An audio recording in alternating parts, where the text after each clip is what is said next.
Kyle here from allmediareviews.blogspot.com, here to do a concert review and maybe a couple of things blog related. The drink of today, I think this is the last can we've got for who knows how many more months since it's seasonal, from Waterloo, cranberry flavored. You can't find this, we haven't seen this in stores in many months. It was around the holidays. People probably mix it with their drinks. Of course, I can't really do that since I'm limiting the sugar. I have a grape can, but it's not open, but I'm almost done with this one anyway. So I saw Ours again. I mentioned I'm seeing the Family Crest tomorrow night in St. Paul again. The last show I actually saw before COVID was less official. So I saw Late on Right, I recall, but the last national touring act I saw was Family Crest. But it'll be the first time seeing them since then. That was like February 2020 at the Turf Club tomorrow night on Wednesday, July 12th. But I saw Ours at the Amsterdam Bar again for the second consecutive year. And I got, I can show that. I got a hoodie there. I got a CD from one of the opening acts too, the openers, but it's not here right now. But I ended up getting this hoodie, the last XL they supposedly had, which, you know, I actually had an Ours hoodie many years back that I ended up losing when I was in, I think, Milwaukee. Unfortunately, it was lighter than this one. But I like this. You know, I'm sure I'll get some mileage out of this thing. It's a zipper, because I really have to wear these with a zipper, because I get way too hot, the ones that don't have zippers. But, as you can see, it just says the name on it. But I've got the Distorted Lullabies one that I think I've worn on camera one or two times. Also, that I wore a lot over the past, really last year, and then into the spring I still have, but yeah, it's nice to have these, you know, not to wear them for decades, but I wear them a lot. I could show, I did get this Small League Sink Ships one also they have on their store, not related to Ours, but I don't have much merch from that. I have another shirt from them, but this is nicer. Anyway, I digress with the show, the Ours show. The 9th time I've seen Ours, or Jimmy Necco specifically, I guess, when doing his solo stuff, or when he opened for certain artists. He opened for Marilyn Manson once when I saw him. I did stay for Manson, I don't recall. And of course Dredge back in 2006. I think it was the first time I'd seen Ours. But they played, it's the same band that we saw in 2022 at the Amsterdam. The set list was pretty similar. I think I'd mentioned in a previous video. But the only thing about it is I know that they originally titled this tour the Unfollow Tour, and now they changed it to the Eternally Tour. Long set. I mean, but the point being is that at one point, and I talked to Jimmy finally, I did get to talk to him briefly after the show, is that, while he's not done as a musician, done as a live performer, the band isn't necessarily, this may be their last, like, sort of full-length tour of sorts. And they had a couple shows that got canceled. Portland was one of them. A friend of mine on Twitter, I know, mentioned that, unfortunately. But what he said they would like to do, if they could, do some kind of thing where they do, like, residencies in certain towns. They're from New York. I thought it was New Jersey, but maybe they reside now in New York City. But maybe not just venues there. I don't know. So, I don't know. I don't know if this is the final time. I hope it's not the last time I ever see them, or Jimmy. I question that, whether that's be the case, because he still kind of makes a lot of what he does. I'm performing live and touring, but it may just be in limitation. I don't know. But if it somehow is, it was a great show to go out on. I was, you know, I mean, the set list was featuring most of the self-titled album, which initially came out in 2021, officially was Spectacular Sight in 2020, and now they're re-releasing. It's not on Spotify anymore because they remixed it, I guess.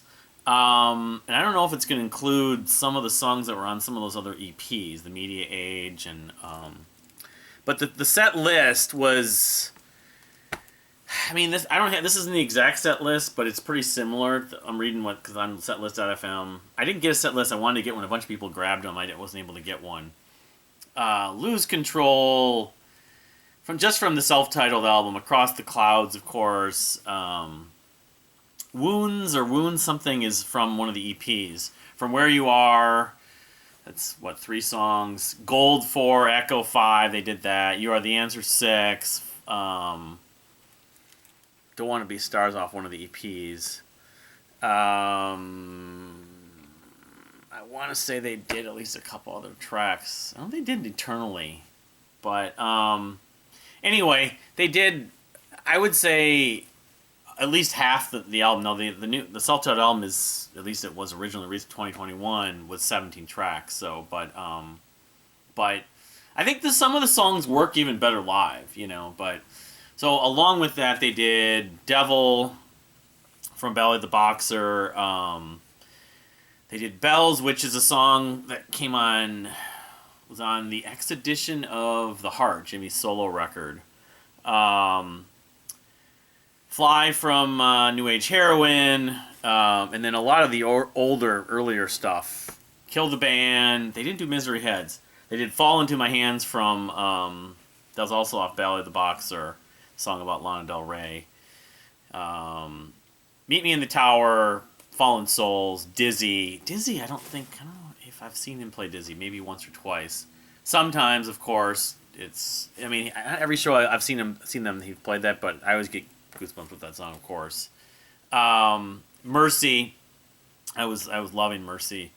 I actually got some video. And Willing's a great live track. The only thing I'll say is that where I sat the show on the left side, and it kind of went in and out in terms of the mix, where I was just basically hearing guitar. I wasn't hearing, Jimmy's vocals were being buried. Other songs, it was fine, so I'm seeing the Deer Hunter there in a few months, and I know I'm going to try to get there a little earlier and try to get a seat in a different location.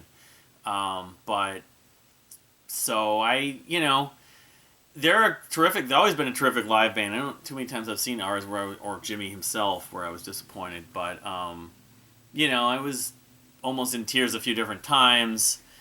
He told the story about when he wrote Misery Head. They didn't play Misery Head, but he wrote Misery Head when he was in St. Paul in January of 1996.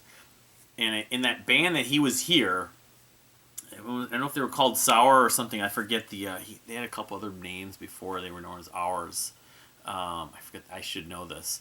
They're one of my 10 favorite bands. But in fact, I probably could find it on Rate Your Music, or it's actually on the Wikipedia page, because it's gonna bug me, because I'll remember it probably after I stop recording.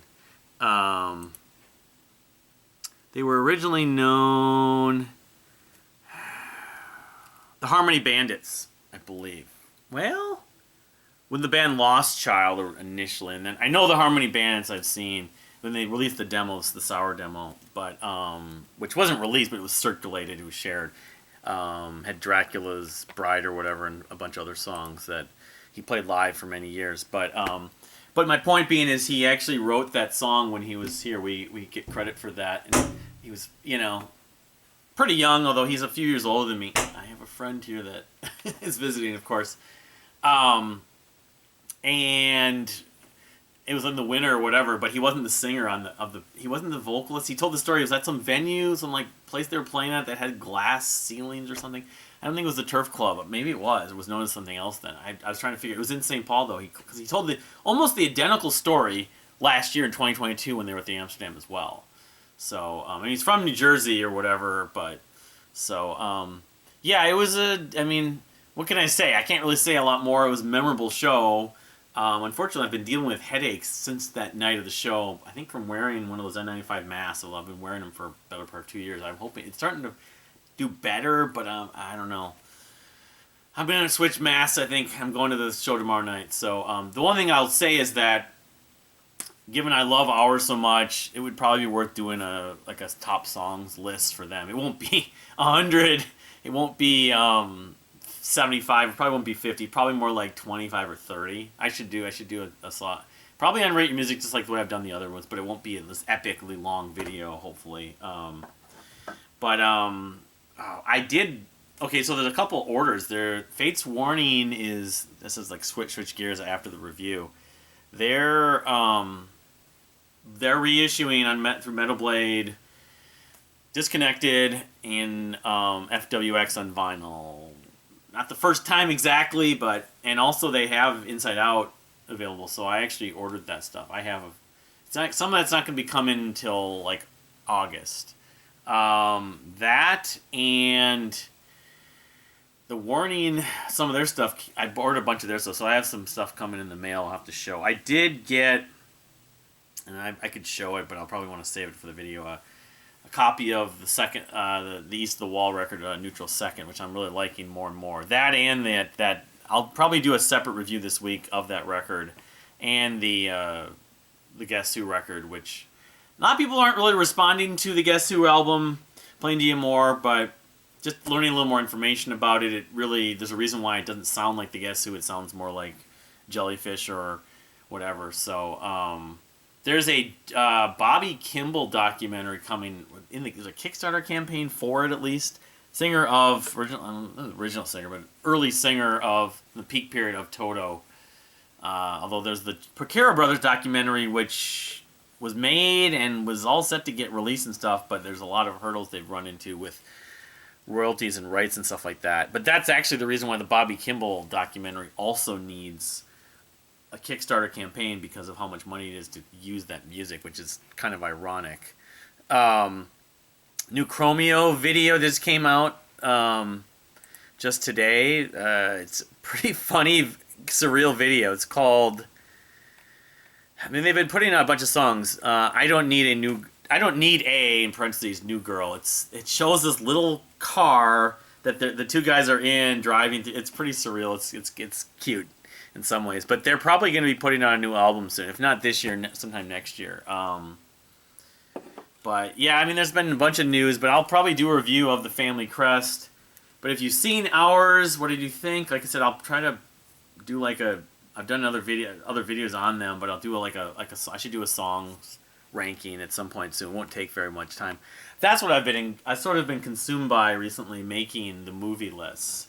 I've probably come up with over 1,000 movies I've actually seen to rank each year, and that's going to be it may be a monumental task. Hopefully the videos, if I make videos about them, they won't be very long. A lot of them won't, but it's amazing how I can't come up with that many movies that are before 1970, even though I know I've seen a lot of them. A lot of my lists from 1970 on, especially 1980 on, get longer and longer, but it should be fun. I don't know when exactly I'll be doing these, but because that's the question. I'm just kind of literally trying to think of movies, and so where do you stop?